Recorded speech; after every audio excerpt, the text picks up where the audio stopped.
चीखना चिल्लाना नहीं चाहिए। हो सकता है कि पाकिस्तान से ये बात आती हो कि भारत को जो है कन्वर्ट कर लेंगे गजवाए हिंद, पर गजवाए हिंद करने की जरूरत ही नहीं पड़ेगी। कुछ सालों के अंदर वैसे ही उनकी पॉपुलेशन बढ़ जाएगी। आज इंग्लैंड और लंदन की स्थितियां देखते हो, शरीयत का कानून लंदन में लग रहा है, ऑस्ट्रेलिया में स्थितियां खराब हो गई है, जर्मनी में खराब हो गई। ये बहुत अच्छी स्ट्रेटेजी है इस्लाम की कि वो अपने एक्सेस पॉपुलेशन को दूसरे देशों में डेमोक्रेसी की आड़ में भेज देता है, बाद में वहां पे शरीयत का कानून लगवा देता है, लेकिन अरब कंट्री के अंदर कोई भी रेफ्यूजी नहीं रखा जाता है। मैं एक रिपोर्ट देख रहा था बीबीसी की, शायद बीबीसी की रिपोर्ट थी, जहां पे सऊदिया का जो वर्टिकल शहर बन रहा है उसमें कई गांवों के लोगों को मरवा दिया उसने, ऐसा आरोप है उन पर। तो वहां तो मस्जिदें हटाने में भी वो सोचते नहीं है, और यहां पर हिंदू भीख मांग रहा है कि जरा मुझे कृष्ण का मंदिर दे देना, जरा मुझे ये मंदिर दे देना। हमारे साधु संतों ने जो समाज के लिए काम किया, समाज उनके साथ भी नहीं खड़ा है। क्या आपको पता है कि आयुर्वेद के नाम पर भारत देश के अंदर जो फार्मेसी काम कर रही है वो मुस्लिम द्वारा चलाई हुई भी कई फार्मेसी हैं, और उनके 500 प्रोडक्ट्स हैं। रामदेव को सपोर्ट नहीं करने का कारण यह भी है।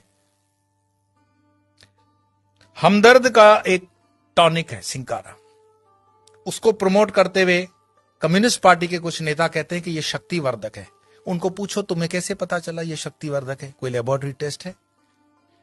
एलोपैथी के कंपैरिजन में जो रामदेव बाबा को कहा गया था कोरोना के कंपैरिजन में, वो चीजें सब पर लागू होनी चाहिए। क्या आपको पता है सोनू निगम जैसा कलाकार जो पिछले कई सालों से फिल्म इंडस्ट्री के अंदर बेहतरीन आवाज दे रहा है, उसने जब खुले से कहा कि इस अजान के कारण मुझे तकलीफ होती है, इंडस्ट्री में उसको काम मिलना कम हो गया, क्योंकि बॉलीवुड की इंडस्ट्री आज भी इस्लामिक फंडामेंटलिस्टों द्वारा डोमिनेट है। मैं आपको और बता दूं, जिन दिनों शाहरुख खान, सलमान खान, आमिर खान स्ट्रगल कर रहे थे, गोविंदा सुपरस्टार था, और गोविंदा को नीचे करने के लिए उसकी जोड़ी में चलने वाली करिश्मा कपूर को आमिर खान के साथ एक फिल्म दे दी जाती है परदेसी। गोविंदा की जोड़ी को तोड़ा जाता है और उसके बाद उदय होता है सलमान खान, आमिर खान और शाहरुख खान का समय, क्योंकि इंडस्ट्री डोमिनेटेड है इस्लामिक लॉबी द्वारा। ऐसे कई मैं आपको उदाहरण दे सकता हूं, लेकिन मुख्य बात क्या है? क्या हमारे हिंदुस्तान में सारे मुसलमान खराब हैं? यह कहने का अर्थ नहीं है।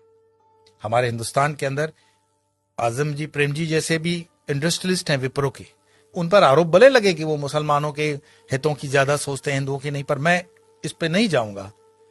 परंतु यहां मुसलमान न सिर्फ बढ़ रहे हैं, सुख संपन्नता के साथ बढ़ रहे हैं, ऐसा उस रिपोर्ट में कहा गया है। तो दुखी कौन हो रहा है? दुखी हो रहा है हिंदू। हिंदू क्यों दुखी हो रहा है? क्योंकि वो कर्महीन होकर के जीना चाहता है और बेवजह की फालतू चीजों में वो अटका हुआ है। अपनी ना तो वो स्किल को डेवलप कर पा रहा है और अपने हर छोटे छोटे उद्योग को छोड़ता जा रहा है। आज जब हम अपने आश्रम का भी काम करवाते हैं तो लेबर ढूंढने में हमें तकलीफ पड़ जाती है।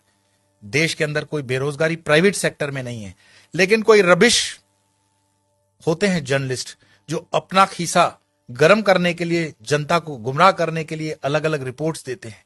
देश के अंदर आज भी उतना ही रोजगार है, अगर युवान ठान ले तो बहुत कुछ कर सकता है, लेकिन जो आप जगह खाली करते हो वो दूसरा आता है। गुजरात के हाईवेज पे एक पूरी होटल्स की चेन है, वो चेन चलाते हैं चेलियास कम्युनिटी के लोग। चेलियास मुस्लिम कम्युनिटी है और उनकी इतनी यूनियन होती है कि उसमें दूसरा कोई होटल नहीं खोल सकता हिंदू। मैं पूरे गुजरात हाईवे की बात कर रहा हूं, नेशनल हाईवे नंबर 8। साल में सिर्फ 2-3 दिन ये होटलें बंद होती हैं। आपकी ताकत नहीं है कि इस इलाके में कुछ काम कर सको, और उनके होटलों के नाम जो रखे जाते हैं इतने मिसगाइडिंग होते हैं कि आपको पता भी न पड़े कि ये हिंदू की है कि मुस्लिम की है। होटल का नाम होता है भारत, नव Gujarat, Tulsi, Kabir, Jai Hind, Sarvodaya, dine in, dine out. किसको पता पड़ रहा है ये इस्लामिक माइंडसेट की होटल है? लेकिन सारे ट्रक ड्राइवर जानते हैं ये अपने वाले की है। लेकिन हिंदू को इतना बुद्धि नहीं होता कि ये किस होटल में जा रहा है, क्या खा रहा है, क्योंकि जीवन भर हमने हलाल खाने के लिए ही ठेका ले रखा है। हिंदू को इतना स्वाभिमान नहीं है कि वो कह दे कि जो मैं खान पान खाता हूं तो मेरे प्रोडक्ट पर तुम लोग सात्विक, राजसिक या तामसिक का लेबल लगाओ। भाई सात्विक है तो उसको ऑरेंज कर दो, राजसिक है तो उसको लाल कर दो, तामसिक है तो उसको काला कर दो, वेजिटेरियन का ग्रीन तो है ही। हर चीज पे हलाल लगा हुआ है और हलाल का तुम्हें मलाल भी नहीं है। तो कितने भी तुम प्याज लहसुन को मत खाओ, लेकिन ये हलाल खाते हुए तुम्हारे बच्चे जो हैं क्या बन रहे हैं? ये जिहाद करने की जरूरत पड़ेगी नहीं उनको। ये साधु संतों को भी सोचना पड़ेगा कि तुम शेर को भी घास खिलाओगे, गाय को भी घास खिलाओगे, क्षत्रियों को भी घास खिलाओगे और ब्राह्मणों को भी घास खिलाओगे। हमने खान पान को बदल करके पूरे डीएनए सिस्टम को बदलने का पाप किया है, और जब इस पाप की हम ठीक से बैलेंस नहीं करते हैं तब तक इस पॉपुलेशन को ठीक करना बड़ा मुश्किल होगा। एक इंसान, ये वीडियो समाप्त करने से पहले मैं बता रहा हूं, एक इंसान जिसने अलीगढ़ मुस्लिम यूनिवर्सिटी का स्थापना किया था, सर सैयद, उसने सिर्फ ख्वाब देखा था पाकिस्तान बनाने का, कि एक ऐसा देश बन सकता है। एक टाइपराइटर और एक इंसान जिन्ना, जिसने देश बनाकर दिखा दिया, और यह चीज इतिहास के अंदर दर्ज है। क्या पता ओवैसी जो कह रहा हो उसको हम सीरियसली नहीं ले रहे हैं। अगर शाहबानू केस कोर्ट का इधर उधर हो सकता है तो राम मंदिर का केस भी राहुल गांधी तो बोले थे कि हम कर देंगे, ऐसा उन पर आरोप है, प्रमोद जी ने लगाया था। हिंदुओं को जागना पड़ेगा। कोई शंकराचार्य फिर से आए ना आए इसकी कोई गारंटी नहीं है। शंकराचार्य जी की जयंती जन मनाने से सिर्फ इतना ही मैसेज मिलता है, उत्तिष्ठ जागृत प्राप्य वरानी बत, उठो जागो, अपनी जवाबदारी लो। कब तक दूसरों के कंधों पे रहोगे कि ये तुम्हारी जवाबदारी लेगा? और धर्म का काम चेतना जगाना है। बाकी ये मेरा वीडियो मरे हुए लोगों के लिए तो है नहीं, चैतन्य लोगों के लिए। और चैतन्य जो सुन रहे हैं उनको लगता है कि आगे 2-4 चैतन्य है तो फॉरवर्ड कर देना, और मरे हुए लोगों को वीडियो देखने के लिए मैं कोई आग्रह करता ही नहीं हूं।